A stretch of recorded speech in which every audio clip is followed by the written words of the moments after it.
friends, welcome back to Pink's Kitchen Tamil. இன்னைக்கு நம்ம பழம்புரி எப்படி செய்யறதுன்னு தான் பார்க்க போறோம். இது கேரளால ரொம்ப பாரம்பரியமான ஒரு ஸ்நாக் ரெசிபி. அந்த ரெசிபியை பார்க்கறதுக்கு முன்னாடி இதுக்கு தேவையான பொருட்கள் என்னென்னன்னு பார்த்துட்டு வந்துடலாம். இன்னைக்கு நான் 2 பழுத்த நேந்திரம் பழம் எடுத்திருக்கேன். இதோட தோலை ஃபர்ஸ்ட் நீக்கிடலாம். தோலை நீக்கிட்டு இதை 2ஆ கட் பண்ணிட்டு அதுக்கப்புறமா இந்த மாதிரி ஸ்லைசஸ் பண்ணிக்கோங்க.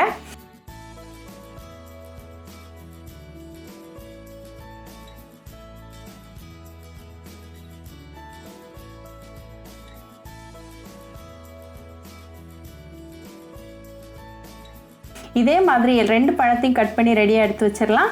இப்போ கட் பண்ணியாச்சு. ஸோ நம்ம இப்போ மாவு கரைச்சிடலாம். ஒரு மிக்சிங் பவுலில் 2 கப் மைதா சேர்த்துக்கோங்க, 2 டேபிள் ஸ்பூன் அரிசி மாவு, 3 table spoon sugar, 1/4 teaspoon baking soda, 1/4 teaspoon உப்பு, அப்புறமா 2 சொட்டு எல்லோ ஃபுட் கலர் சேர்த்துக்கோங்க. இது ஆப்ஷனல் தான், உங்களுக்கு தேவையில்லைன்னா நீங்கள் சேர்க்க தேவையில்லை. அப்புறமா 1/2 கப் தண்ணியை கொஞ்சம் கொஞ்சமாக சேர்த்து நல்லா கலந்து விடுங்க. நல்லா திக்காக ட்ரிப்பிங் கன்சிஸ்டன்சி வர வரைக்கும் தண்ணி சேர்த்து கலந்துக்கிட்டே இருங்க.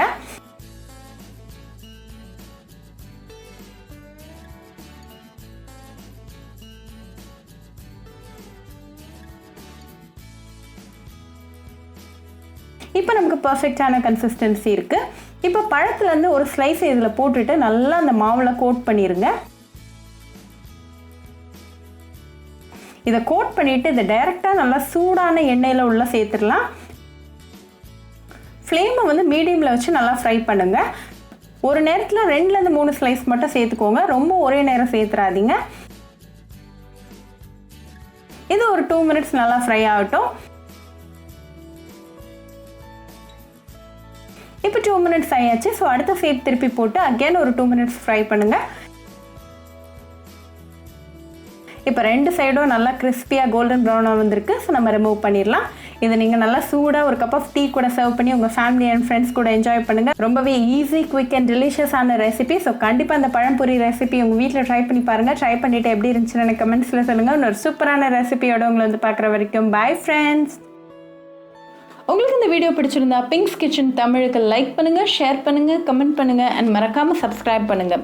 கூடவே பெல் ஐக்கானையும் கிளிக் பண்ணிக்கோங்க. அப்போ தான் நான் போடுற வீடியோஸ் எல்லாம் உங்கள் நோட்டிஃபிகேஷனில் வரும். உங்களுக்கு ரெசிபிஸ் இங்கிலீஷில் பார்க்கணும்னா பிங்க்ஸ் கிச்சன் சேனலை பாருங்கள். சேனலோட லிங்க் நான் அந்த டிஸ்கிரிப்ஷன் பாக்ஸில் கொடுக்குறேன், மறக்காமல் செக் பண்ணுங்கள். இன்னொரு இன்ட்ரெஸ்டிங்கான ரெசிபியோட உங்களை பார்க்க வர வரைக்கும் பாய் ஃப்ரெண்ட்ஸ்.